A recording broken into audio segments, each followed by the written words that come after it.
very welcome to this second UCL event concerning this very important Chilean constitutional convention.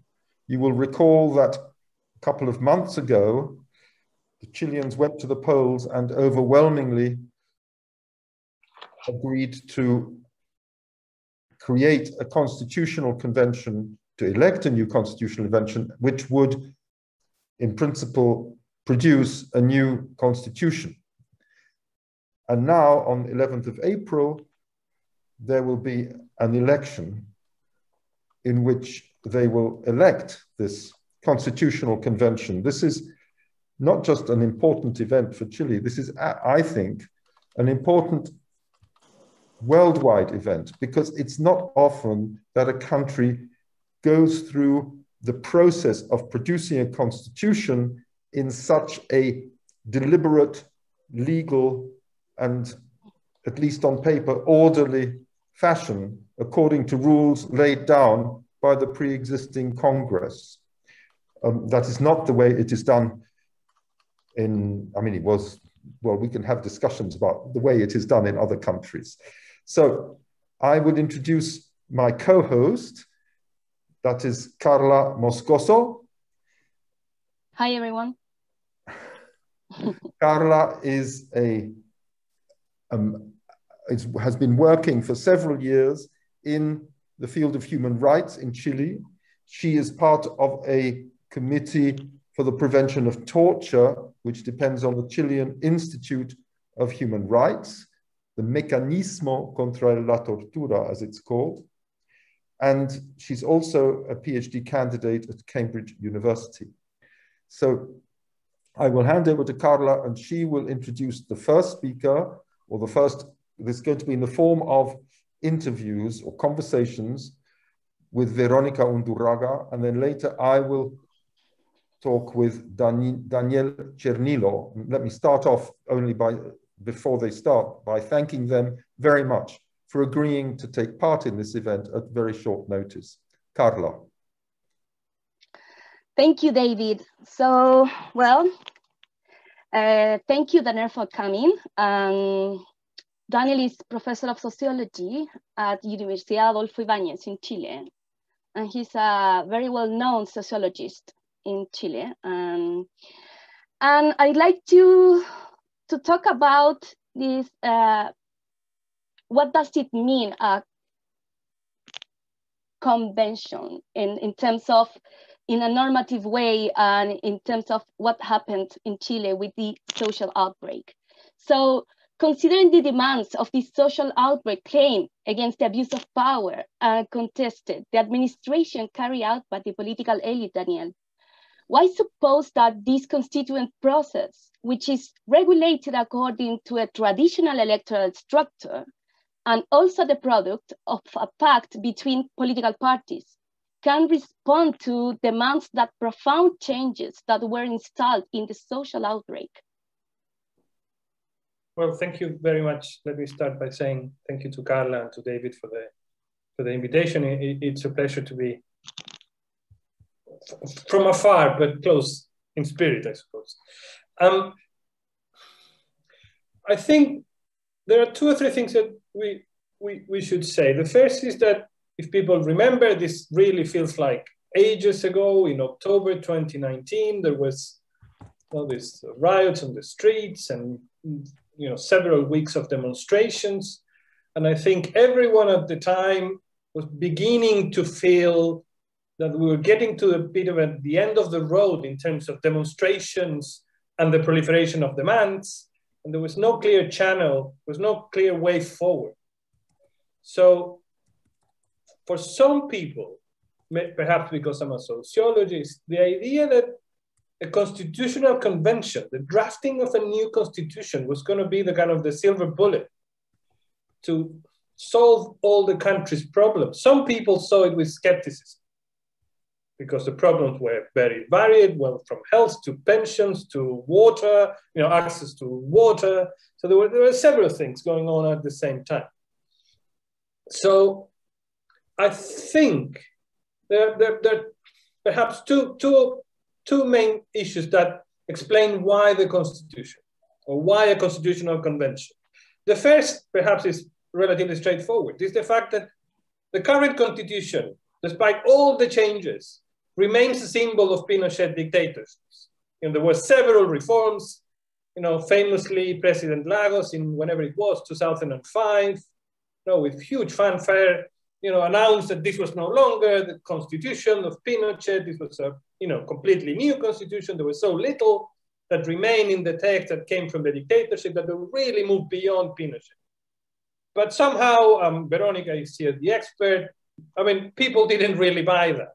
And effectively, the constitution that we have continued to be seen as the constitution of the dictatorship. So 40 years after, 30 years after the end of the dictatorship, we were still living under a constitution that was drafted by 8 lawyers between 1973 and 1978, and was enacted in 1980. So I think the symbolism of the Constitution as a kind of the bedrock of the dictatorship cannot be, needs to be kept present. And secondly, I suppose, and this sort of ties to what David was saying at the beginning, is that suddenly there was this offer, as it were, this proposal from political parties that the Constitution was going to be drafted in an unprecedented way, at least for Chilean history. Again, Veronica will say more about this, which is the fact that we will have a specific body, a body that's going to be elected. And as far as we know, the elections are not going to take place on the 11th of April because of COVID. So we may have them later in, middle of May. But okay, that aside, the idea there's going to be this body of people that they're going to be elected with the specific purpose and with the unique purpose of drafting a constitution, a convention that is going to be equal in membership for men and women, a constitutional convention that will offer representation to Aboriginal peoples. So all those things kind of contributed to the idea that we may be able to construe a new social path through the drafting of the Constitution. The last thing I'm going to say very briefly is I remain somewhat skeptical, and it makes me a bit nervous, a bit itchy, that people are so enthusiastic about what's going to happen. Because if the expectations are high and the result is not so good, or it's seen as illegitimate because of whatever, or it lacks full legitimacy for whatever purpose, I'm a little bit fearful somehow. But I think it's those two things. One, the 1980s Constitution remaining in people's minds and in the workings of the country, inspired by Pinochet. On the other hand, the legitimacy that the idea of a constitutional convention was able to capture people's imagination. We're going to have a legitimate body that we're going to draft the text that is going to kind of guide the country for the foreseeable future.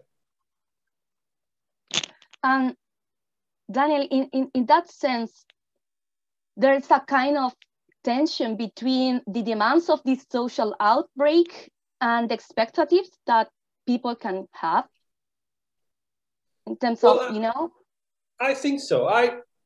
When the riots and when the protests and demonstrations were taking place in 2019, I think there were kind of two visions of how to best address the demands. One was always, right from the beginning, and this has been an ongoing debate in the country for 15 years, that a new constitution was the way forward. Other people would argue, well, we may be better off by addressing some specific demands that were felt, hardly felt by the people, that didn't necessarily require a new constitution, but we would kind of become a kind of turning point in the model of development in the country. Say you address the problem of pensions that there are in the country, or the public access to health. And I think there were two different interpretations of how to best kind of convey or give institutional shape to the demands. As I say, perhaps because I'm a sociologist, I was more of the idea that there was going to be a quicker, perhaps more hands-on kind of way forward by addressing some longer-term demands that can be addressed in a kind of shorter period of time. Because I feared at the time, and of course, nobody could foresee the COVID, I feared at the time that on the one hand, that things will take very long to process institutionally, and that the changes will take long to be felt and to be experienced in their everyday life for people, that may kind of create a sense of disillusionment and may backfire for institutional politics later on. But I'm not saying that this is right. I'm saying that this was somehow my expectation. I wasn't against at all of changing the constitution, on the contrary, but I thought that perhaps we could have started with some more kind of sector reforms. I think pensions was very significant, and then have kind of put the constitution as part of an ongoing transformation of various policy areas, rather than put everything on hold pretty much, and almost waiting until the new constitution is drafted. Because I don't want to go too long, but also there's a question of, well, is the constitution a text where you ought to establish or you ought to set the foundation for every single social and legal right? Or is this going to be a kind of a more minimalist text where only basic commitments are going to be agreed on? And then policy reform will still have to wait another kind of electoral cycle for them to be implemented. So I think there is a question of temporality, that it's, well, we don't know how it's going to unfold. Yeah. Okay, thank you, Daniel. Later, Veronica will give us light about that, this point. As a sociologist, you will know that there is no transformation without conflict. Apparently, the dynamics of the Chilean democracy have not been helpful to resolve the tensions inherent in the relationship between the state and indigenous peoples here in Chile.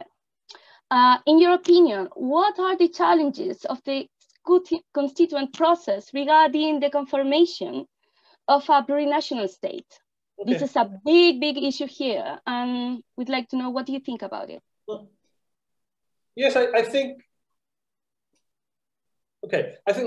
first of all, I think it makes sense to look at what's happened in Chile in the last 2 years as part of a kind of a wider global reconfiguration of democracy worldwide that we may want to trace back, say, to the Arab Spring in 2011, where on the one hand, some disconnection between elites and the people, some inability of democratic institutions to deliver on the promises of autonomy or emancipation or equality before the law. So I don't think what happened in Chile, this is what I'm trying to say, can only be explained or can only be looked at from within, as it were, to do with only processes that have happened in Chile. I think this is a much wider trend. And as part of that much wider trend, there is also the question of whether what we traditionally consider nation states are in fact multinational or plurinational states. And is the history of state formation all over the world the fact that one nationality or one national group so seeks hegemony over the identity of the state, and other nationalities and other groups see their identities as secondary, and they are oppressed, and there are the dynamics of domination against them. So to that extent, and this is a process that in Latin America, in Bolivia, in Ecuador, has taken place much earlier than in Chile. and it's been much more successful in terms of achieving constitutional recognition for Aboriginal groups. But I suppose the big question that is at stake here is the question is whether for the 21st century and beyond, we need to continue talking about nation states as if the unity of the nation or the unity of the state requires this kind of myth of a single nation.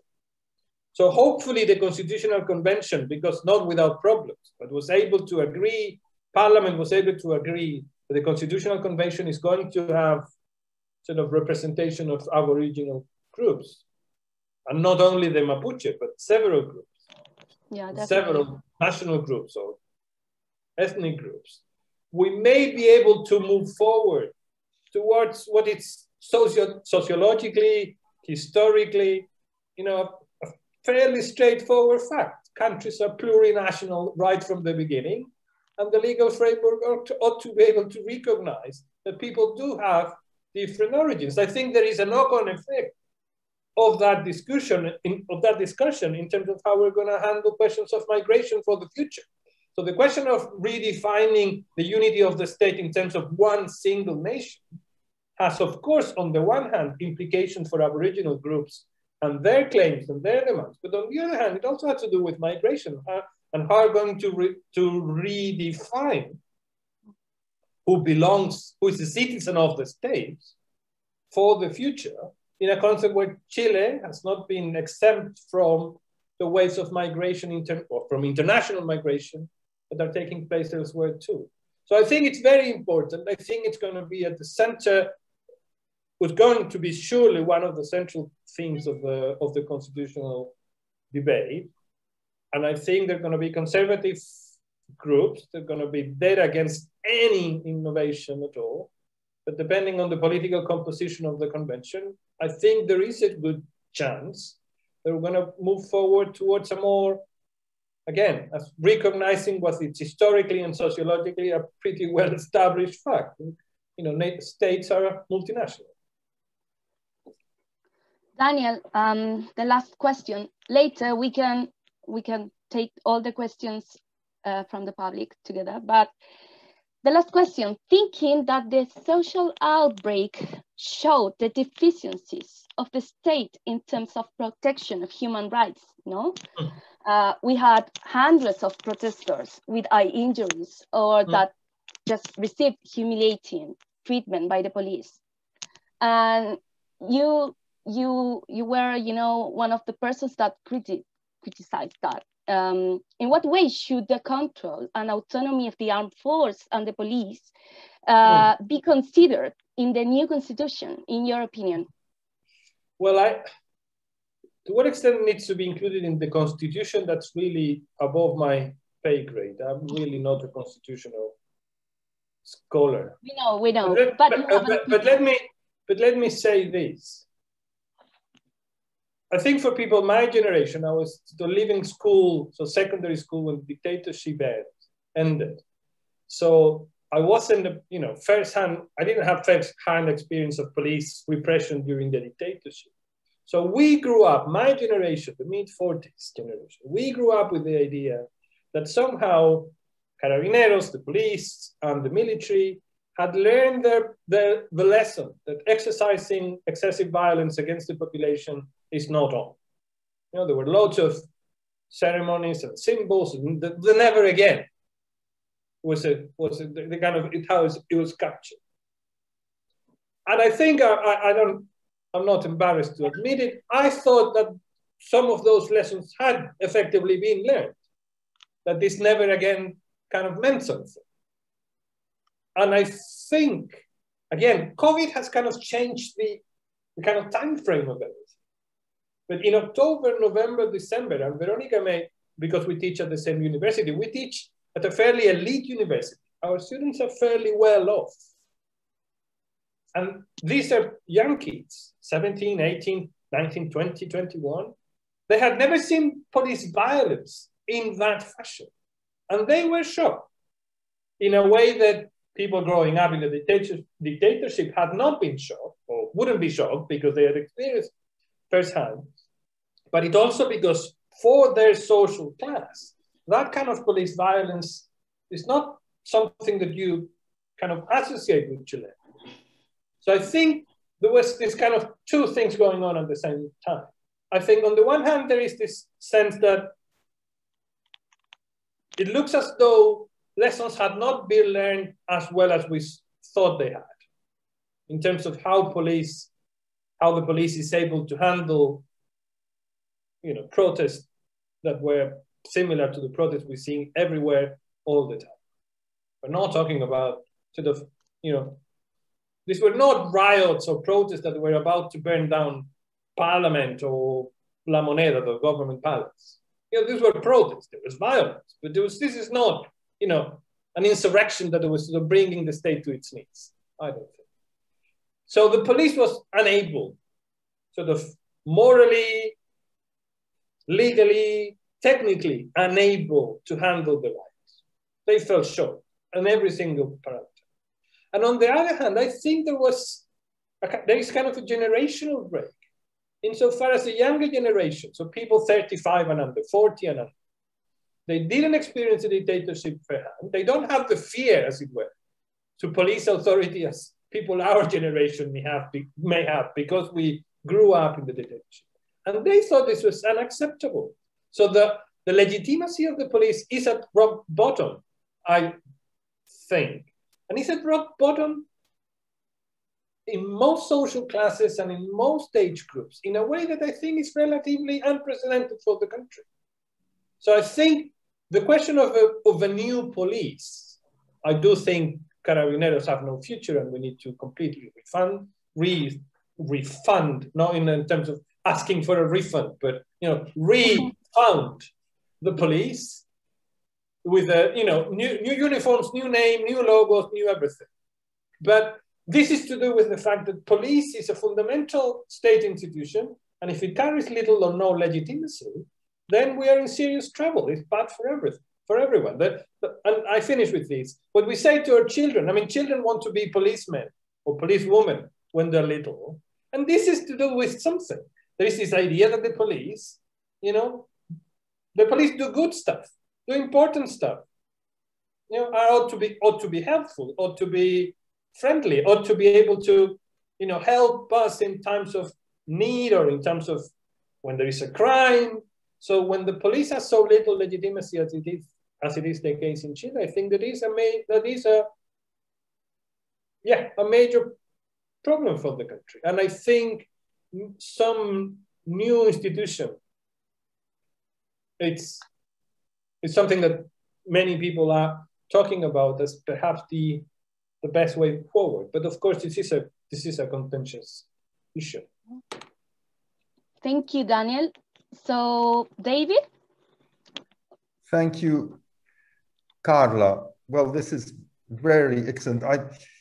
Before I introduce Veronica, I just want to add that people should know that even though there was this terrible violence, repressive violence perpetrated by the police, apparently with very little training in crowd control, it took a whole year for the head of the police finally to resign or to be asked to resign.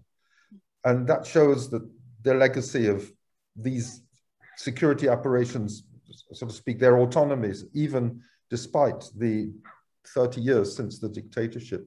The other thing I wanted to say is that when you talk about constitutions, the Brazilian constitution should serve as a contrast, because that is a constitution which was made by the Congress itself, and it was a constitution made by the politicians for the politicians, and Brazil is living with the consequences. And it also was a constitution which, Daniel alluded to this issue, in 300 pages tried to solve every single social problem. And that doesn't work. Anyhow, I'm very glad to introduce Veronica Undurraga. She is, as I said earlier, or maybe didn't say, she is a professor at the Adolfo Ibáñez University. She has PhD from University of Chile and LL.M. from Columbia University in New York. Now, my first question to you, Veronica, as a constitutional lawyer, is how is this strange system of electing, concerns this strange system, or at least to us, strange system of electing the convention, namely that there are candidates who are put forward by parties, and then there are candidates who are independent. Can you explain how these different lists, if they are lists, will work? Yes, sure. Before I begin, I want to thank you, David and Carla, for inviting me, and I'm very pleased to be here, and thank you, all of you who are listening. Yeah, well, yes,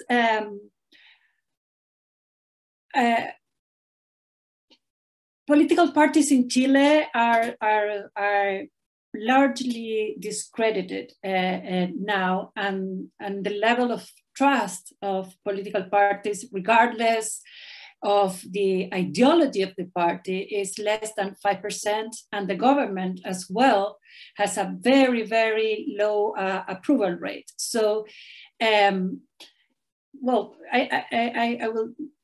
I don't know if everyone who is here know, but we have this popular or massive street demonstrations in October 2011, and we were to a point where the options were either to implement the state of siege, and I don't know, and with the military on the streets, and nobody knows where that would have led.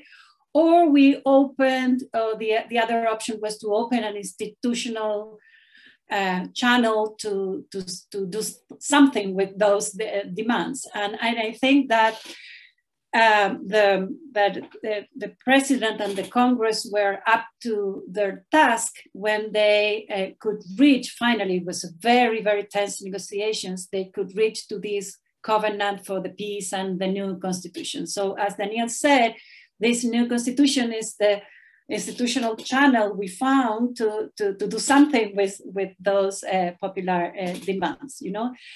But since, and this was done by the political establishment, but the riots were political demands against, it's a political movement against the political establishment, the whole of the political establishment. So so I think that it was very important to open the possibility of for independents to run as representatives of the convention, because if not, will be seen as again as a convention, a constitution made by politicians for politicians, and things are that would not solve anything. I tend to understand Daniel's skepticism, and I'm also very worried about the process. But I think that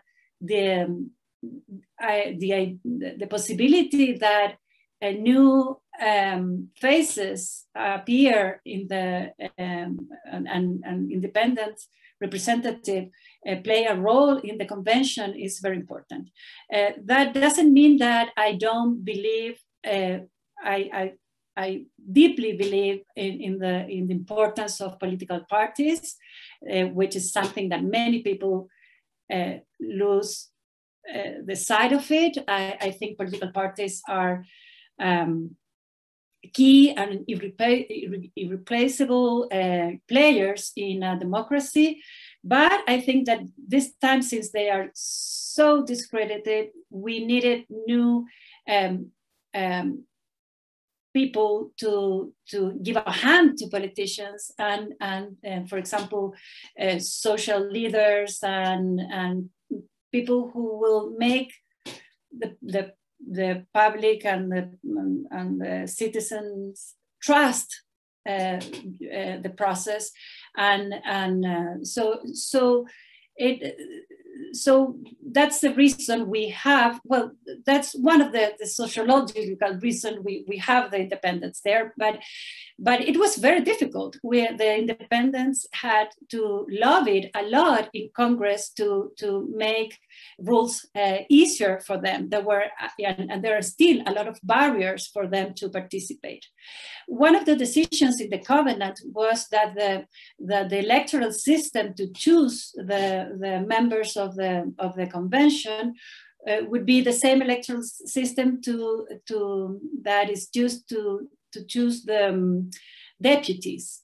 And of course, independent candidates can run for deputies. It's difficult because we have an electoral system that prioritizes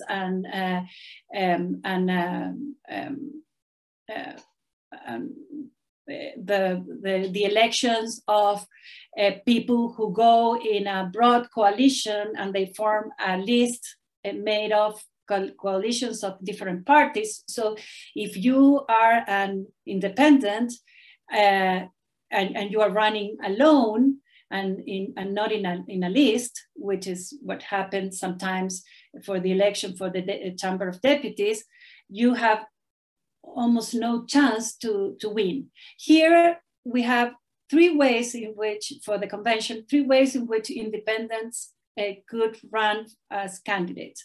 They can go alone, they can run alone, but then they will be, one person will be competing with all the other lists of political parties, and so it will be like a one person's list, and the votes and the votes that person gets will compete with the sum of the votes of the list of the parties. So it's absolutely impossible that a person that is independent, at least it's a rock star, you know, will get elected if it's run alone. But there's a second possibility, and if you are an independent and you created an independent movement, and there is an important independent movement that was created to participate in this convention. For example, Independientes No Neutrales. It's a very well organized movement of independents. They can go in their own list, so they can sum up their votes too, you know. But then this is a list of people who think very similarly. And they are competing with the list of the political parties who can form coalitions, and they are different political parties, so they will be stronger in a sense because they will capture more votes. So even if you have a list of independents, you are it's probably you won't do as good as the list of political parties. And finally, the third option is that if you are an independent person and a political party can invite you to join their list, and then you will be treated without the need to sign up for the party, you will be treated as a part of the list of that party. And then you will have more chances to get elected, because you will sum up the votes of the list and the votes of your party, and also you will have of the support of the party. But then the bad thing about that is that nobody will believe that you are a real independent person, you know. So, and I'm finishing with this, but these are not the only barriers. Independents have less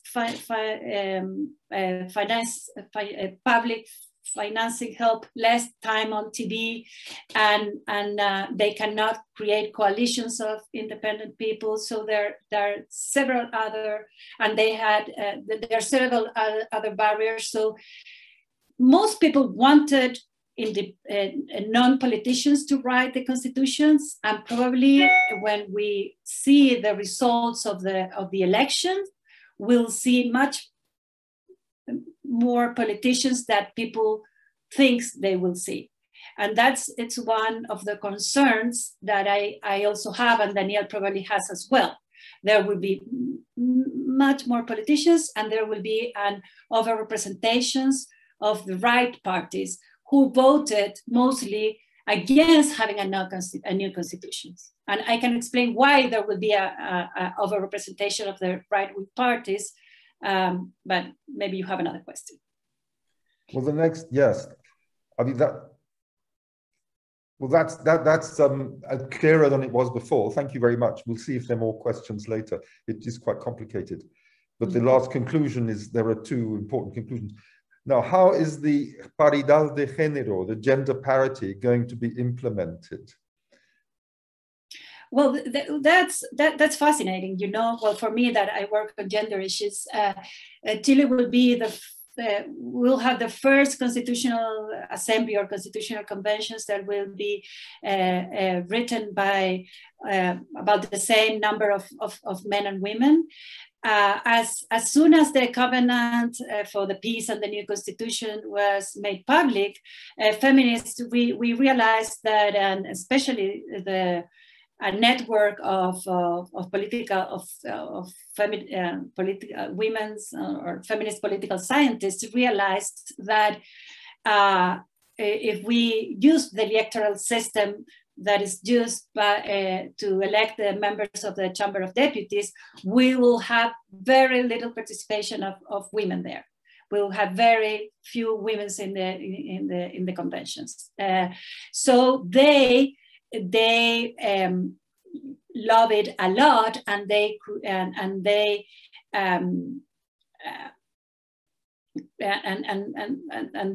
conquered the politicians and women, congresswomen from every party, and they had a very broad coalition of women politicians that really fight for getting the parity rules there. And the parity rules are designed in a way, this is very important, that play well, that can work with the proportional open list electoral system we have. So we not only have a requirement to have parity in the candidacy, in the list. We do have that. So every list has to be headed by a woman, and then the rest of the list should be designed on a zipper way. So it's a woman, then a man, a woman, a man, a woman, a man, and so there should be in the same number of men and women, and headed by a woman. And in odds and districts, there can be only one extra woman, and not only one person of a different sex in difference. And then, but we not only have that rule for the candidacy, but also we have parity in the results. So after we know the result of the election, we count the votes. First, you count the votes for each list, so you will know then how many representatives, how many seats get each list. And then you have to count the vote for each political party on the list, in the cases that the lists are compounded by a coalition of political parties. And then you will know how many seats of those seats of that list that the party gets. And then you will have a kind of provisional list of representatives, but it's a provisional list for each district, you know? So, and then you will say, well, the people who get elected provisionally will be these 7 people, for example, for this district. And if that list is gender balanced, that's okay, that will be the definite list. But if that list is not gender balanced, then what will happen is that the person who get the who had the least votes of the sex that is overrepresented, for example, we have more men than women in that list, provisional list, then you choose the men who got the least votes, and you replace that person with the woman of that same party who got the most votes of that party. And if there's no a woman of that party, the woman of the list who got the more votes in that list. So then you have parity of result as well, but you respect the ideology of the voter, and you respect the ideology in the sense that you respect the party for and the list that was voted by the citizens. I'm sorry, but it's not easy to explain. No, but it's good. So the voter votes for a name. It doesn't just vote. Yes. They vote for a name, and then yes, it's an open. It's a proportional system. It's an open list, and people vote for a name. But when you are voting for a name, really, you are voting for a name, for a party, and for a list. And the first and first, your vote is counted as the vote of the list. Then it's counted as the vote of the party, and then you see within the party who gets the most votes, and you finally vote for the person, you know? So the vote is kind of counted. Of course, it's one vote, but but the list is prioritized before the party, and the party is prioritized before the name, you know? And the parity works at the level of the names. Yeah. So the list is usually a coalition of parties. Well, yes, that's the normal thing. Now, in this case, we have many lists of independents too, because of course there was a lot of interest in participating in the drafting of the convention. But that is not a normal state of affair. When you choose the deputies, most lists of almost all lists really are made up of coalitions of political parties. So last question, how are the representatives of the indigenous peoples going to be, who is going to elect them, and who has the right to elect them, and how are they going to be then, how are they going to win, or how is it going to be decided who will win that sort of sub-election? Yes. Well, that's also groundbreaking in Chile. It's the first time we don't even have the recognitions in our current constitutions that we have that in Chile we have different indigenous people in the territory. So this is really groundbreaking for our constitutional in our constitutional history. There are two things. There are the normal seats, and there are the reserved seats for indigenous peoples, you know. And there are the total number of seats are 155, and within those 155, 17 of those seats are reserved seats for indigenous peoples.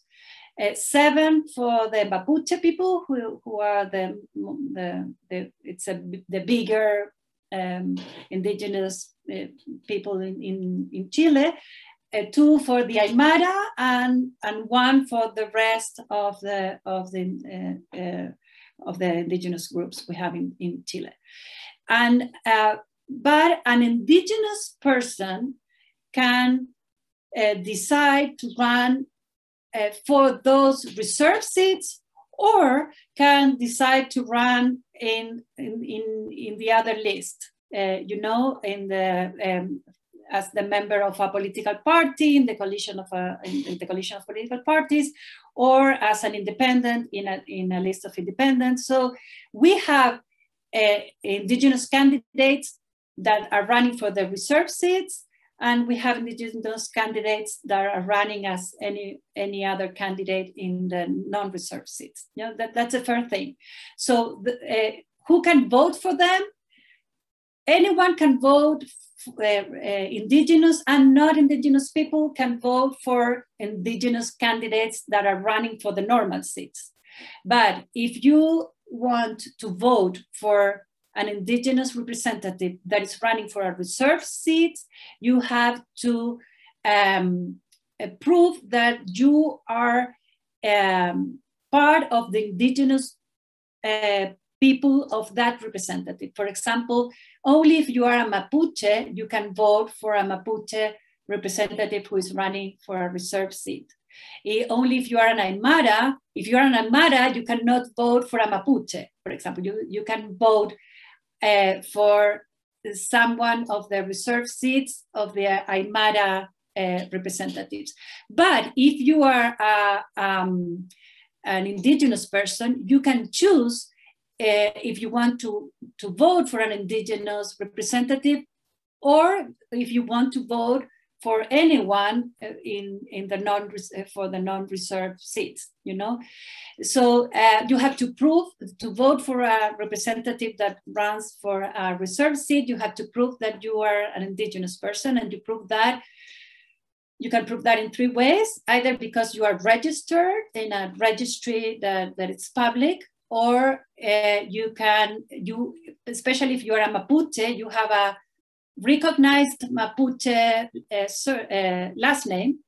There's a list of Mapuche last names, and you had the opportunity, that now is closed, but they had the indigenous people had the opportunity for a space of time to write an affidavit and saying that they are members of an indigenous group. So in any of those 3 ways, you can prove that you are indigenous and you can vote for them. So that's by autodeclaración. Yes, yes. Well, when that, the right-wing parties were against the autodeclaración, and they wanted that everyone, that the people who could vote were the people who were in the registry.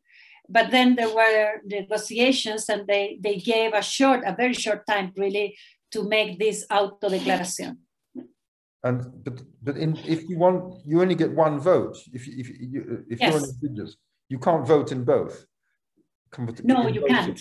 You can't. You have to choose. You have to choose. And we have the parity, different parity rules too for the indigenous. It's interesting because the list of representatives for indigenous people, it's a pair. It's a man and a woman, you know. And so when you know how many, for example, Mapuche people were elected, you have to see if there is a gender balance in that provisional list of elected representatives. And if there is no balance, the one who got the least votes have to is replaced by his or her partner, you know. Yes. That's so yeah. Well, this is fascinating. I think I mean, there's one other question, but I think we should allow the participants now to put their questions. Thank you very much, Veronica. That was brilliant. It's really complicated, and it's really important that people yes, especially to explain it in another language. Yeah, no, it's complicated to explain it in Spanish and do it in languages. Yeah. But it's but we heard that maybe the election will be postponed anyhow because of the COVID. Well, that will be decided between today and tomorrow, I think. Yes. Gosh, that's quite dramatic. Yeah. So, Carla? No, just saying that we should receive the questions, maybe? Mm-hmm. Sure. Yeah, we have the first question from Dudley Ankerson. Dudley, why don't you put on your camera so we can see your face? Thank you very much, David. And thank you very much to the people presenting. Very, very interesting, extremely complex process, clearly, but very well explained. I can now finally understand a little bit better the voting system. The question I have really goes back to some of the points Danielle made. It seems to me that the Constitutional Convention had its origins in the policy failures or the shortcomings of the Pinochet neoliberal model, which created social tension and inequalities, in particular areas like pensions, education, health. And the convention, it was a sort of mechanism to address what are actually policy issues rather than constitutional issues. What I wonder is, will the convention end up with a constitution which is a sort of catch-all, trying to address a whole range of social and economic issues, which are in fact matters for government policy rather than the constitution, and that it could end up rather like a kind of Christmas tree with presents for everyone, so that everyone gets something they want in order to get the voting through, in order to get the 2/3 majority that you need. You have trade-offs, you have, we'll do this, you do that. And it'll eventually become unmanageable, or should we say, it will stimulate unrealistic expectations. And so everyone will expect an awful lot from the Constitution and they won't be satisfied. So my question really is there a danger of unfulfilled expectations stimulated by the process, and B, a renewal of protest and even violence when people's disappointment is felt? Thank you. Well, what do you want to do it, David? Should we collect or should we reply straight away? I think you should reply. Yeah, we have time. I think, we're very much in agreement. I think, the process has been so complex right from the beginning. And just to think that we have had COVID on top of it, it's genuinely, it's genuinely insane, all the number of things that are going on at the same time. So I think one thing we should say is that protests have never stopped. There continue to be protests. They're not as big as they used to be. We may discuss whether they still carry sort of popular support or certain kind of citizenship legitimacy, whether there's been more violence, but protests have not stopped. So I think the danger of a kind of Christmas tree kind of constitution is somewhat inevitable. I think, as Veronica said, and again, she's really the expert, there have been loads of interest from people to participate, to become a member of the convention. And a lot of those people have put their particular expertise in one particular area as the reason why they should be in the convention. So I am a good candidate because I'm a scientist. Like people are saying, I'm a successful physicist. So that's why I should be in the convention, because science should be in the constitution. So that risk is real. Well, how electorally viable those candidates are, I have no idea. I don't think they're very, they're going to get elected. But I suppose you're right, and that has the kind of, not the knock-on effect, but the kind of the simultaneous effect that you really shouldn't blur the line between constitutional rules and policy decisions. So but I think what justifies the need for a new constitution, and I think this is an argument Veronica and her colleagues, constitutional lawyers in the country have been doing very successfully, I might say, over the past 15 years, is that the rules of the current constitution are just not fair.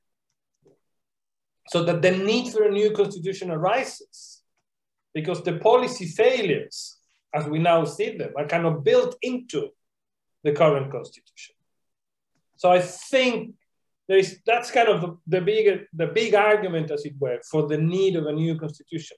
As I said, I was of the idea not that anyone cared, but I was of the idea that we should run a kind of a two-pronged process where certain policy decisions can be discussed and implemented kind of straight away, while the constitutional process takes its own, gets its own, develops in its own track. But not to wait until, that's my word, to wait until the constitutional debate is over. So we can't talk about health because we need to wait for the new constitution. So we can't really discuss pensions. That's not true. The parliament has been discussing some pension reforms, but that's my fear. And again, I don't think the Chilean political system has less legitimacy than most political systems worldwide, but there is a worldwide crisis of legitimacy of political parties everywhere. So of course, the idea that politicians are self-serving, they're corrupt, and you hear it here as much as anywhere else. Yeah. Thank you very much. There's going to be a the normal process continues. No, there's going to be many elections at the same time, aren't there? We ought to have presidential elections in November, And congressional? The same time. The deputies, yes. Senate as well, I'm not sure. I lost track. But, Gobernadores and municipales. And no, that comes at the same time as the vote for the Constitutional Assembly. Yes. Oh, does it? Oh, gosh. Yeah. Sounds like Israel. Well, yeah. Veronica, I don't know if you have anything to add to that. Where are you? Oh, yeah, here. It's well, we have to.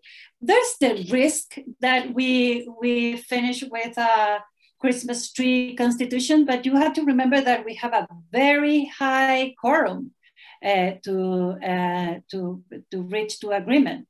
So that's one of the challenges of the constitutional convention, and that's why the rules of procedures of the constitutional conventions are so important. So when you have such a high quorum to approve the provisions of the constitutions, either you end with a very minimal constitution, with a very short constitution, because you agree on the very basic of the structure of the organic regulations and a short list of rights, because you could not get to an agreement in the details, or you finish with a lot of transactions. I believe that I don't think, and that's happened. For example, I was talking the other day with a judge of the Constitutional Court of Ecuador, and she said, "Well, that's what's happening in Ecuador. We said yes to everyone, and so there is." It's finally our judges who are deciding who have the right to what, because there are a lot of rights that collide. But I don't think that I really don't think we'll finish with a very, very long constitution, because we have a very short time. We have this very high quorum, and I think that there is an experience. You mean a 2/3 majority? Yes, a 2/3 majority, and we have a very short time to draft the constitution. After we have 9 months, and you can extend that up to 1 year. But after 1 year, the constitution, the constitutional convention dissolves itself. We end up with the current constitutions, that the backup, because so there's really pressure to draft the constitution within that deadline, and also so when you don't agree, you get you look for agreement what you do is that you go to a higher level, to a more abstract level in the drafting of the provisions. and you don't go into details. And also there's another thing that we, in this process, we have an exit plebiscite, so a ratification plebiscite. And that is also very risky because, and this is something that I learned from Manuel José Cepeda, who was a key person in the Constitutional Convention in Colombia. And they said that they didn't put an exit plebiscite because it is studied that people in the exit plebiscite, they vote against the things that they don't like. They don't vote for the things they like from the constitutions. And so there's a risk that there are many no's that are sum up, you know, different no's from different people, and you end up with a plebiscite that people deciding not to approve the constitution. That's very interesting. David, could I just make one other point? Sorry, if I may. Quickly. Yeah, very quickly, yeah. No, simply that there's going to be a 6-month or 8-month time lag between the presidential and congressional elections in November, December, and August, which at the moment looks like when the new constitution comes into force. What are the implications of that?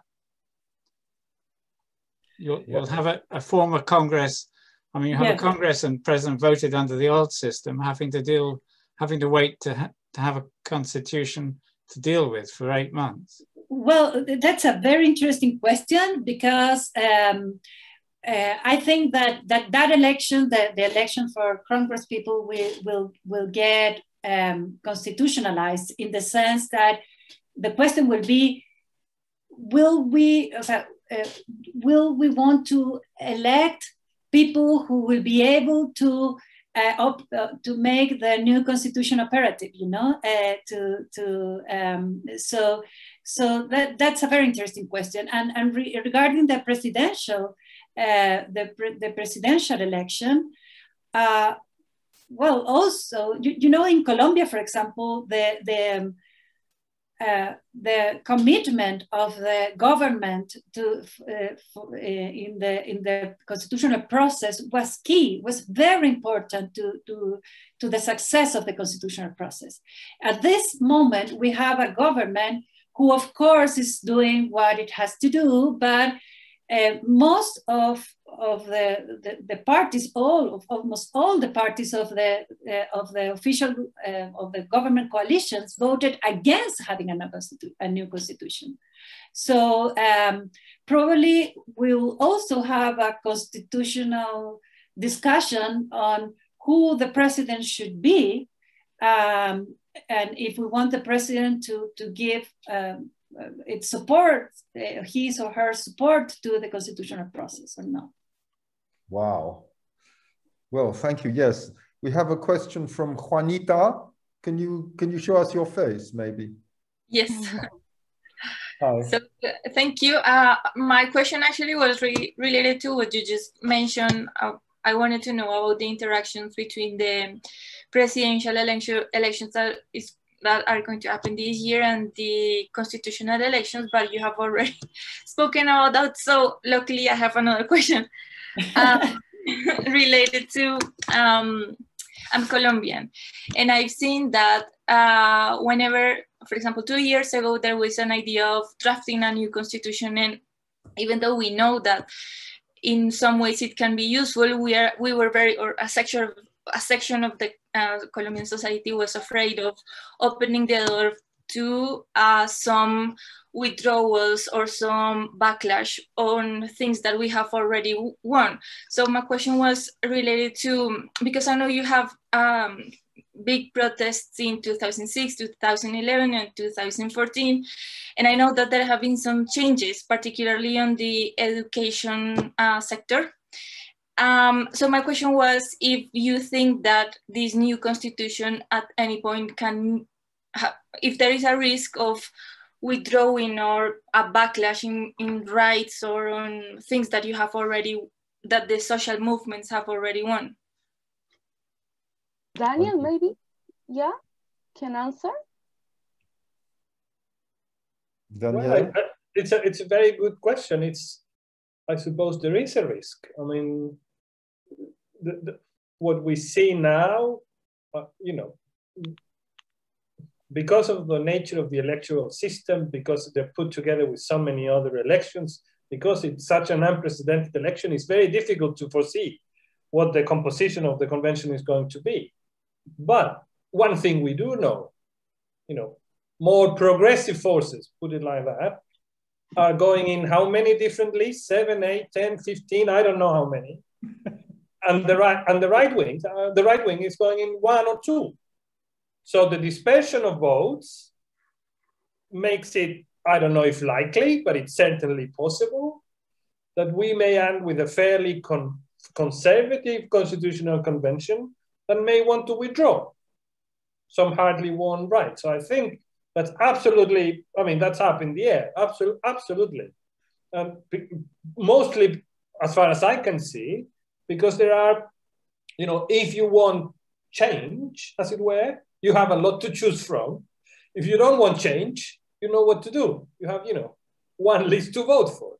So that is pretty much, this is not a very academic answer, this is a kind of a citizen-informed kind of answer, but absolutely. And of course, you know, the Catholic Church is overrepresented in the elites of this country. So everything to do with sexuality in a broad sense of the term, it's up, will or may become up for grabs. When we're talking about plurinationality or multinationality, again, you'll find the same.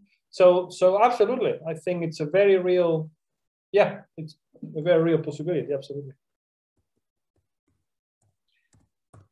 Can I intervene here? Yeah, Veronica, yes, of course. Yes, well, I think that Daniel is right. On the other hand, I think that the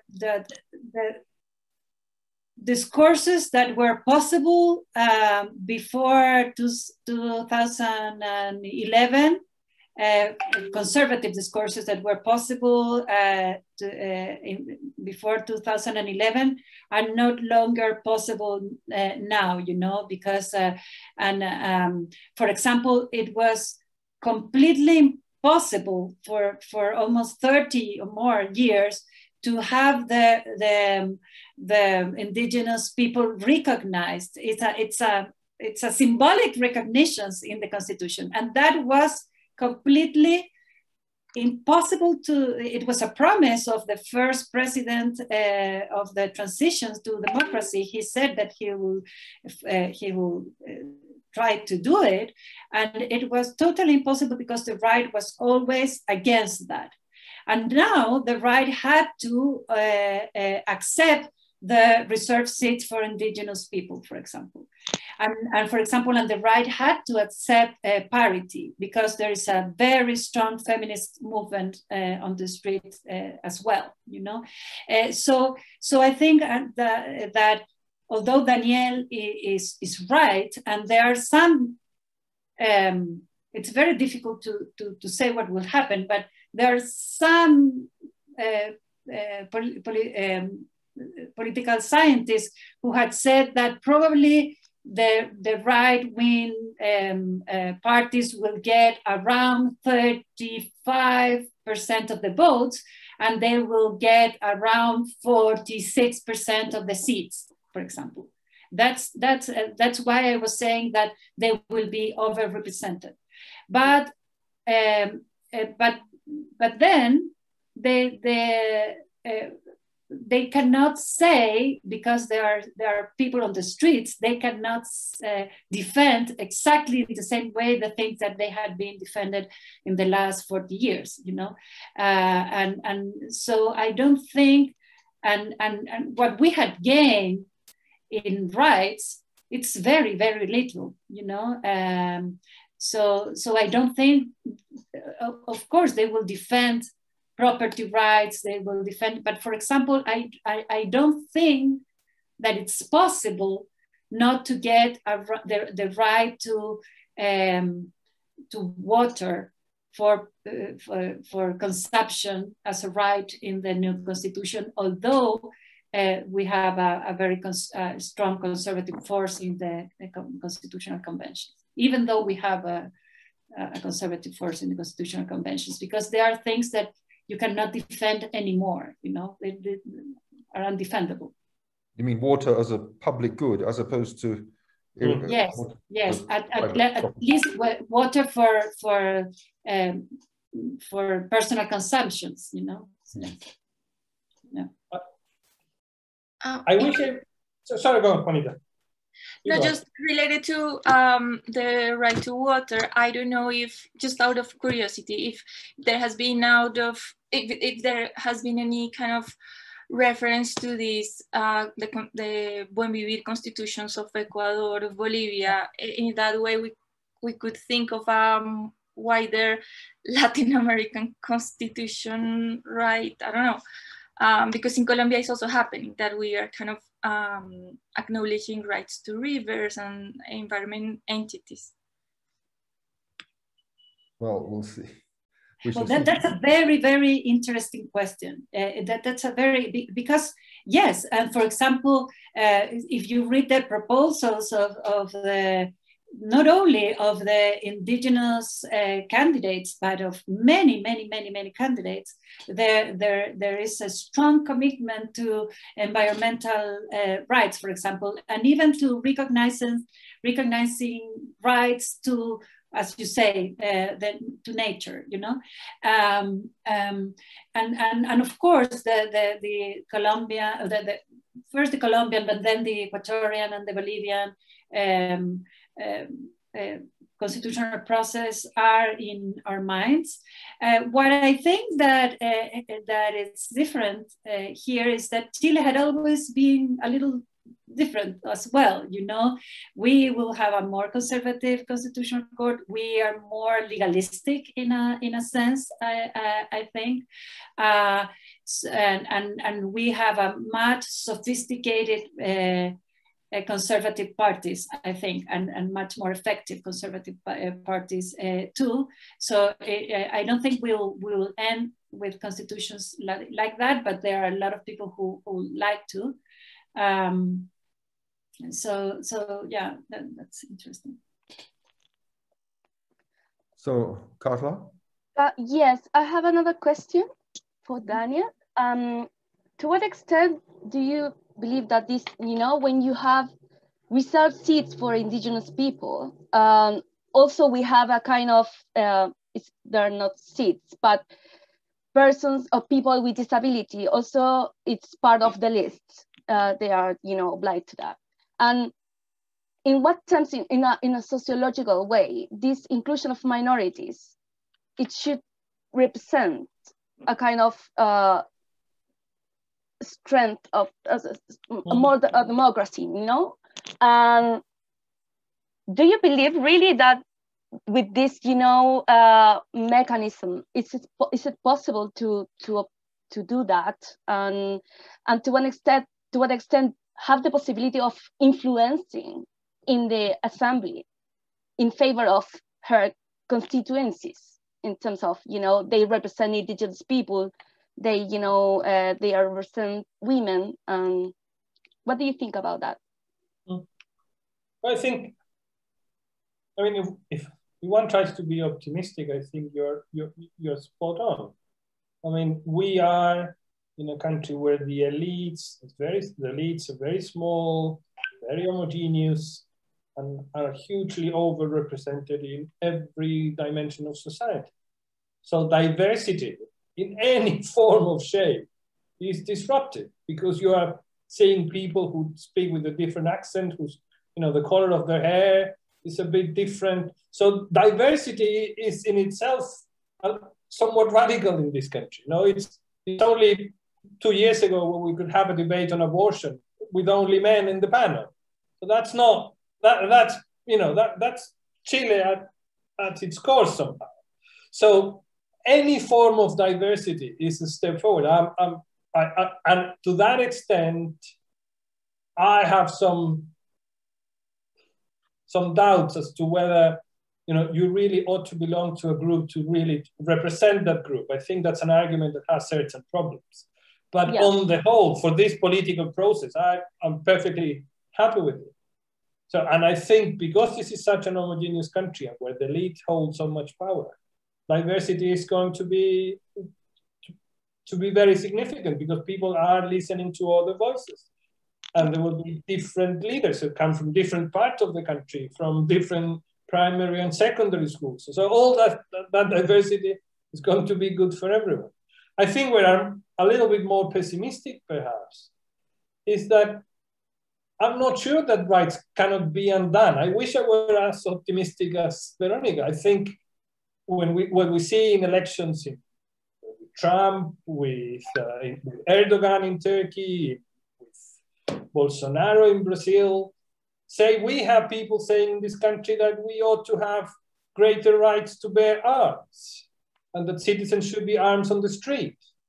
So those things could well, you know, pop up, and we may end up with kind of weird constitutional rights. And this is not in the Chilean tradition, the right to bear arms. I don't think it's going to happen.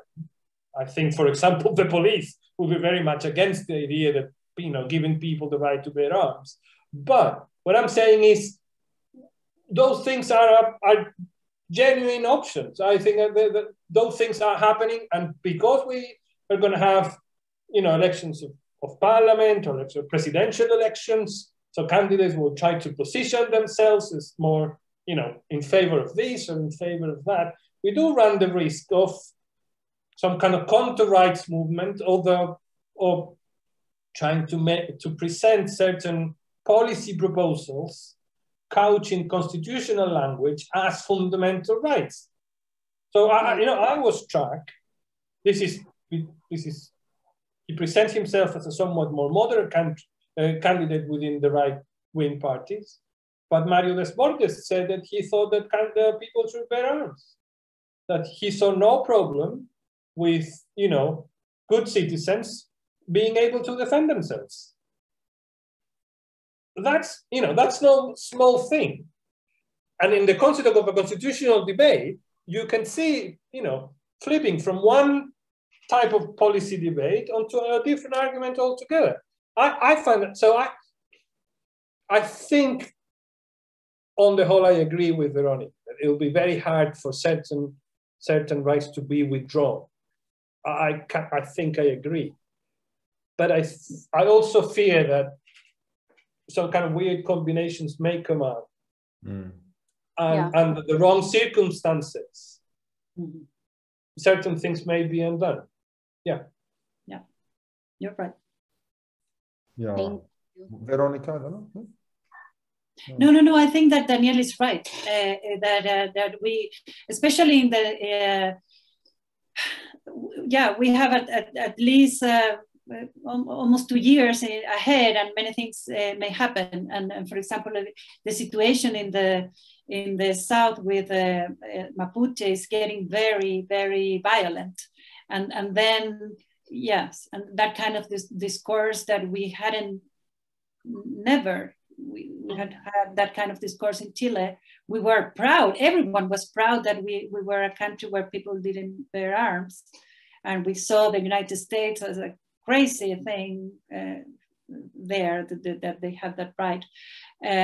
But yeah, Daniel is right in that sense. But I was thinking of this, and I think in the long run, there is always, as a feminist, you always know that there is always a risk that your rights are withdrawn. Yes. Yeah. But what you're going to there is what Americans, or not just American, what is called in political science wedge issues, which issues of sort of personal morality, which can polarize and often related to religion. So that, of course, has to do with reproductive rights and with the separation of religion and the state. And we've seen in Brazil in particular, but also, I mean, unbelievably in Guatemala and maybe somewhat in Colombia, that this can be extremely divisive. Do you think there's a danger of these of the Constitutional Convention being, and well, above all, of the public debate, then becoming very bitter and influencing the convention in these ways? Just very briefly, again, Veronica is the expert, but for example, there is the discussion as to whether all sessions of the convention should be broadcast live and everything should be open, to public scrutiny, or should there be some space for more private negotiations? Just to put one example. So the back and forth between, Twitter sphere and what people, influencers are saying through informant channels, the way in which that's going to influence the convention, surely is significant. The other thing, very briefly, point out I would make is that I do worry. I've written about this. I do worry with the way in which certain sectors of the Chilean right have become critical of their own neoliberal policies, and they have gone back to extremely conservative views of the nation, of cultural integrity, of the unity of the state. It's not a coincidence for me that these are some of the intellectuals that are behind the candidate who's saying we ought to have the right to bear arms. So there is a sense in which certain part of the Chilean right have sort of singing the praises of the state because they are critical of a certain, neoliberal approach. And they're trying to present that as if that's some kind of progressive politics, but it's the worst kind of conservatism. So I think all of those kind of debates and differences and options are up in the air. And because I think when it comes to the Constitutional Convention, the right-wing parties are fairly united, but when it comes to the presidential election, they are not. So in order to differentiate themselves, some of those things will become significant. And I think it will be somewhat inevitable that the members of the convention will have to, take a stance on whether they agree with A, B, or C. So I think you're right, David. That is also a danger. And I at least see it in this new discourse within right-wing parties, that it kind of takes up a kind of corporativist tradition in sort of Latin American social thought. So it's the unity of the nation what's at stake. And it's a very conservative, very essentialist view of the nation. So they are anti-neoliberal reforms. So Pinochet may have been a traitor because he sold the country off. So we should have a much more nationalist approach, protect industry, protect our workers, our. So I fear that is something that is gaining momentum within certain quarters of the right. Well, it would be in tune with what we see in Brazil and Mexico, just to take two small examples. But just very briefly, I'm very sorry, but there is one difference, that because neoliberal policies have lost legitimacy in Chile, this right-wing discourse gains legitimacy on the left because they see them as allies. Oh, they're also now criticizing privatizations. Privatizations were the wrong thing. So the left buys some of that discourse because they see a commonality. They are also against privatizations, you see? They are also against globalization. So I think that is different from other contexts because of the 40 years of neoliberal policies in the country. But I'll shut up. Veronica? It's very interesting what Daniel is saying. I think that we'll see more of that on the presidential election. And regarding religion, it's interesting that at least with the Catholic Church, you know exactly what they think. And also there is always within the Catholic Church, there are different sensitivities, so I think that it's easier to deal with the Catholic Church, and also they're much more disciplined than to deal with the evangelical churches, and what I think, and the Catholic Church was the main conservative force in Chile, and was also the the moral force supporting the economical elites and all that. But now this very conservative right feels, I think, much more have much more in common with some conservative evangelical churches, because there are also evangelical churches that are not conservative, but these kind of very conservative evangelical churches that had begun to are participating in politics for some years now in Brazil and Colombia. And for the first time now, there were some list of evangelical in some of the districts of conservative evangelicals in Chile in some of the districts. So, and I think that discourse is especially, I would say, dangerous for women's rights and for, in general, for sexual and reproductive and autonomy rights. Yeah, I don't know how they will develop, but something that you have to observe. Well, Carla, I think, wants to sum up. Yeah, well, thank you, everyone, for coming, and to Daniel and Veronica. They were great guests, and yeah, very interesting.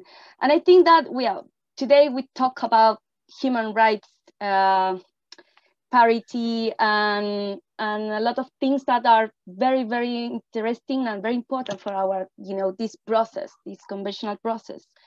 And I'd like to say that maybe we should think about in the next, seminar or another space to talk about the dangers related to a process like this. Daniel mentioned some things that I think are very, very important in the Chilean context, because it's mediated by this discussion about neoliberalism against that comes from the far right wing and for the left wing too.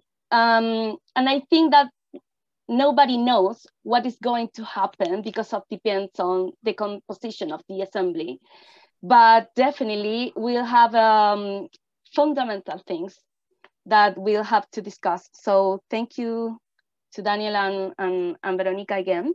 And of course you are invited to another seminar if you want, and if we can do something. And David. Thank you, Carla. Thank you, Oscar from the UCL Oscar. Institute of the Americas for facilitating this. Thank you all for your participation, and have a nice evening and a happy Easter. Yeah. Thank you very much. It was a pleasure to be with you. No, it was a great pleasure. Chag Sameach. Chag Sameach.